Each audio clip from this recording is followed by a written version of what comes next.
Jumlah personel Satuan Polisi Pamong Praja Pemkot Makassar tercatat 900 orang. 100 diantaranya merupakan Satpol PP perempuan, 75 diantaranya bertugas di lapangan, sementara 25 lainnya bertugas sebagai staf. Keterlibatan Satpol PP perempuan dinilai telah memberikan kontribusi yang besar dalam menjalankan tugas dan fungsinya.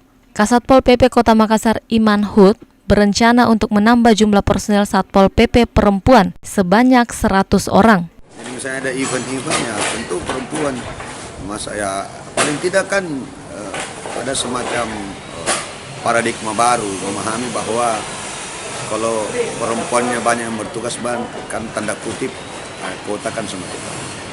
Kalau semua laki-laki kan itu terlalu menunjukkan bahwa pendekatannya agak represif, tanda kutip artinya represif dalam hal melakukan. Yang namanya orang memberikan penyuluhan kan itu front line-nya kan, perbankan pun itu kan pendekatannya kan lebih humanis kalau perempuan. Yang tadinya mau marah kalau perempuan yang hadapi ya tentu agak lebih tenang lah. Kayak jumlah personel perempuan sendiri saat ini mungkin baru 100 orang. 100 orang sekota Makassar, Kak? Iya, sekota.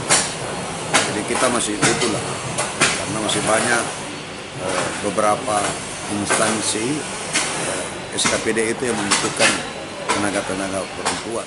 Nantinya, para Satpol PP perempuan tidak hanya dilibatkan dalam proses pengamanan, melainkan dilibatkan dalam setiap event pemerintah kota seperti tim drum band dan wanita pariwisata. Musdalifah Lestari Rauf, Fajar TV dan Fajar Radio melaporkan.